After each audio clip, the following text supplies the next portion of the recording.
So tonight we're going to talk about the pros and cons of a men's shed becoming a registered charity. So some of the opportunities and challenges that you might have and your questions you might have. So why should Shed consider becoming a charity? What benefits are there, if any? Perhaps you're already a charity, but unaware of it. And we hope that's not the case with you two, so and we'll tell. Could I ask a question before you get started, please? Of course. Quick one. Of the four of us here, which ones of us are part of a shed which is already a charity, and which sort? Well, I'm chairman of Amersham Men's Shed, which is a CIO registered in February 2017. Yeah. I'm also a secretary of a men's shed that is an SCO, which is a Scottish charity organisation. Okay. So what status has Frome got? We're CIO. Yeah. And what about Charlie? Are you? I'm chief officer, so I'm not attached to any shed. So. Okay, thanks very much. That's useful to know. Okay, so moving on to my next slide. I think particularly for Ralph's benefit, I should say that 99% of my experience and knowledge is around charities in England and Wales. So there are 3 UK charity regulators. The Charity Commission covers England and Wales, OSCR, the Office of the Scottish Charity Regulator covers Scotland, Charity Commission for Northern Ireland, fairly obviously Northern Ireland.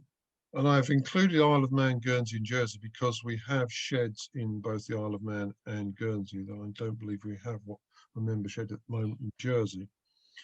They have their own distinctly different charity registers, and as they're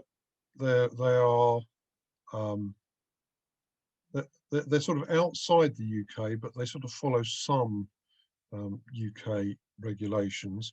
Their charity registration systems are quite new in some cases. I think the Jersey one only started up last year.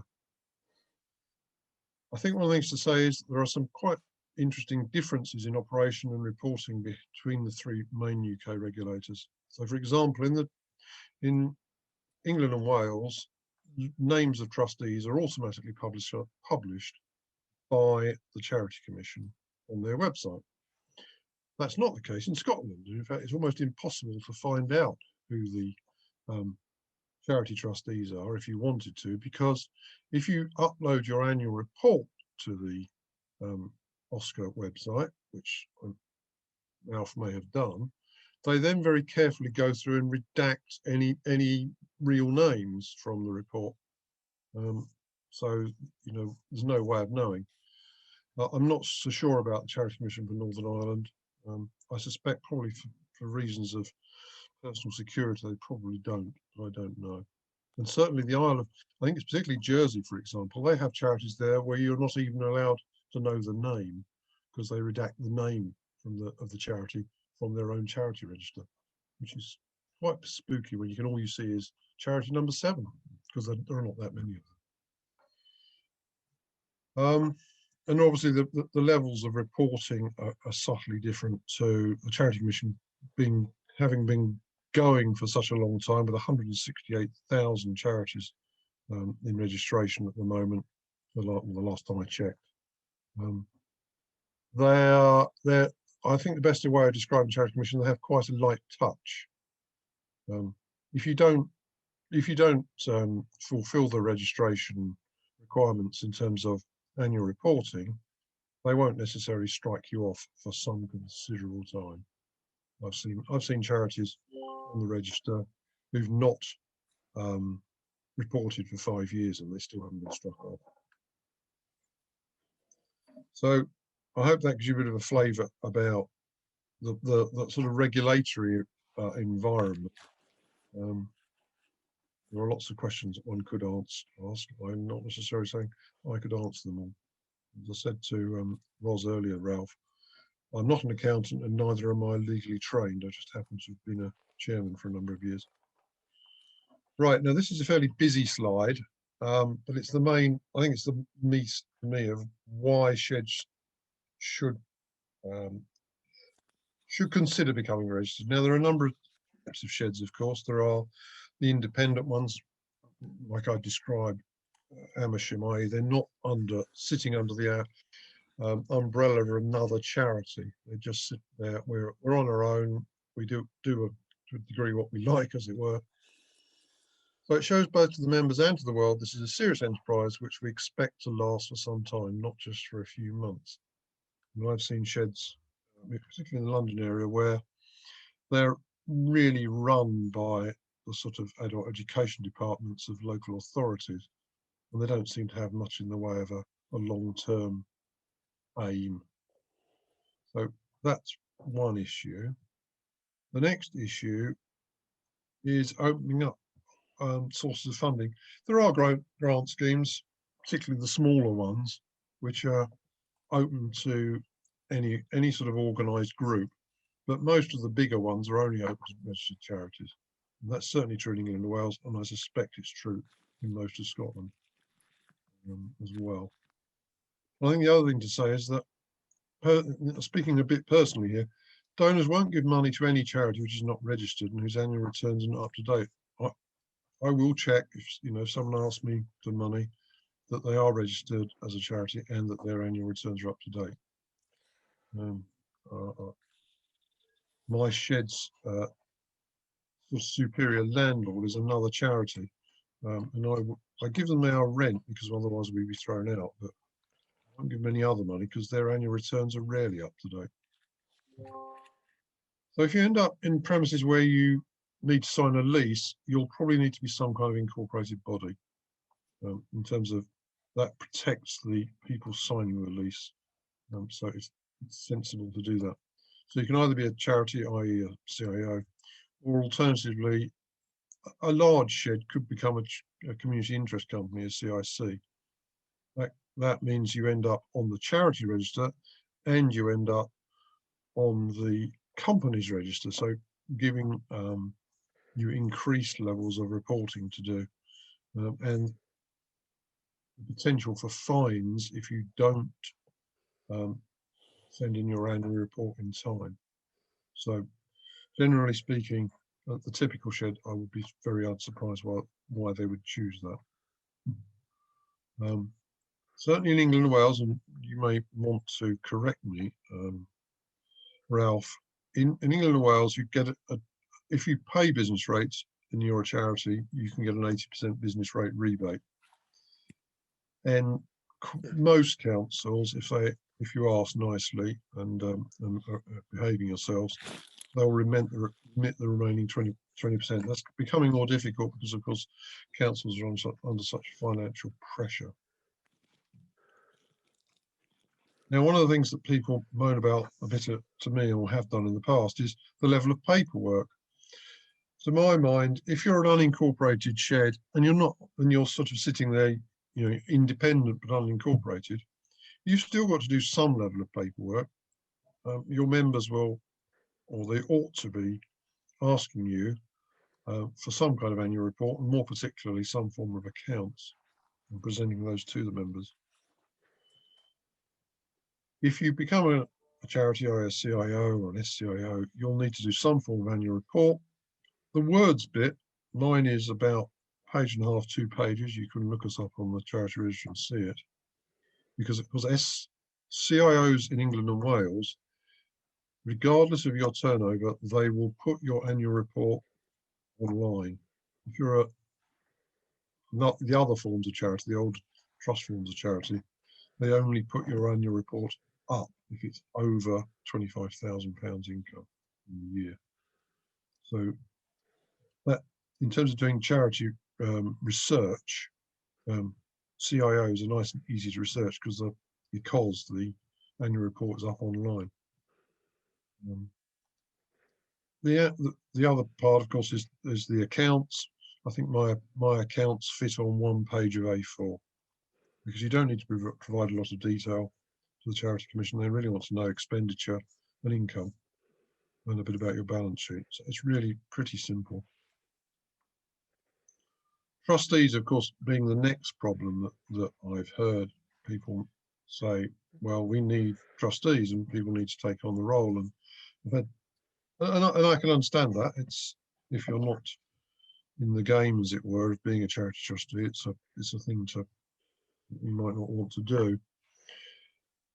The typical minimum number of trustees rather, for a charity is 3. And I think for probity and in terms of and demonstrating good faith, utmost good faith, they shouldn't be related to each other either. So chairman and secretary, or chairman and treasurer, being married to each other is certainly possible, and it is not illegal. I'm not sure it's very good practice, and I would challenge why it would normally be necessary. I should just say here that before I got involved in sheds, I was the chairman of a fairly large scout charity, and that involved looking after about 100 scout groups across northwest London, and most of those were, not all of them, but most of them were registered charities in one form or another. And that was an issue that we certainly faced in scouting, of trying to make sure that chairman, treasurer and secretary weren't all related to each other. You can have more trustees. There's a charity governance code which came in a few years ago, which recommended that the maximum number of trustees for a charity should be 12, and that they shouldn't normally serve more than 9 years. There is a bit of a caveat to that, of course, that there are some family charities where the charity is effectively acting as a way of dispersing funds that the family have put into a trust fund, which they then disperse. In that case, it's, if it's a family group, as it were, brothers and cousins or whatever, it's more difficult. So generally speaking, they expect people should serve 3-year terms and up to 3 of those, i.e. 9 years.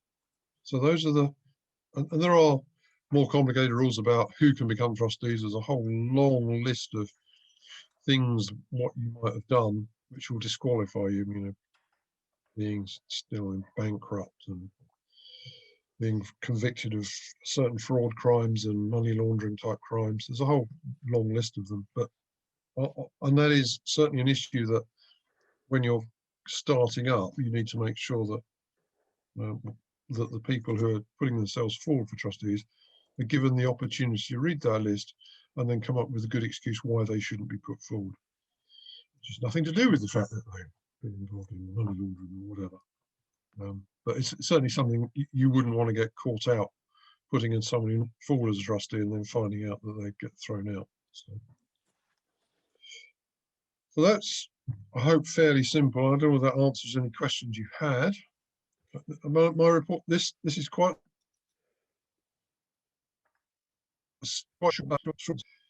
now, one of the things it said at the beginning of the presentation, I'll just skim back up to the beginning, was the pros and cons. Well, what are the cons of being a charity? Well, I suppose 3 things. One is there's a certain amount of lack of, your privacy goes away in terms of people, certainly in England and Wales, know who the trustees are. They'll know what your turnover is, but I don't see that as being very much of an issue. The other issue is, of course, that once you've started on the road of being a charity, you can close them down and disestablish yourselves so that you don't have to carry on with the annual reporting requirements. And of course, if a shed shuts down, that's part of the issue. And certainly we're aware, or I was checking this out, of a shed that started up in Shropshire and then closed itself down, but left the charity still running. And as far as I know, that's still the case today, 2 or 3 years, a couple of years on. But there are relatively few cons that I see, but I'm perhaps being naive. And the other thing I want to say was the whole steps to registration and annual reporting requirements. I've been through the annual reporting requirements. Certainly in England and Wales, it's produce a short annual report and accounts and upload it to the Charity Commission. Answer a series of questions in an online system that they ask you, And I find that the report takes me a couple of days, over a couple of days, I finish it off because I use last year's one and update it. The accounts with my treasurer takes half a day or something. And then the upload takes no more than about half an hour. I bought a shed, I took it home, and I erected it. I bought a shed, I took it home, I'd selected it. I bought a shed, I bought a shed, I bought a shed. I followed the instructions, studied all the plans, worked day and night to get it right with blisters on my hands. And when I put the roof on and finished off the floor, I knew inside my heart of hearts I'd be ignorant no more.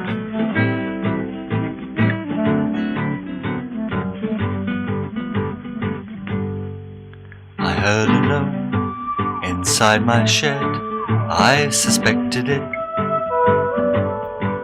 I felt a note inside my shed, I detected it. I was so scared of what he said that I rejected it. He said, forget about the tarot, the I Ching and the runes. Get down your garden centre on a Sunday afternoon. Go past the cafeteria, blast all the flower beds. If you're searching for enlightenment, get straight for the sheds.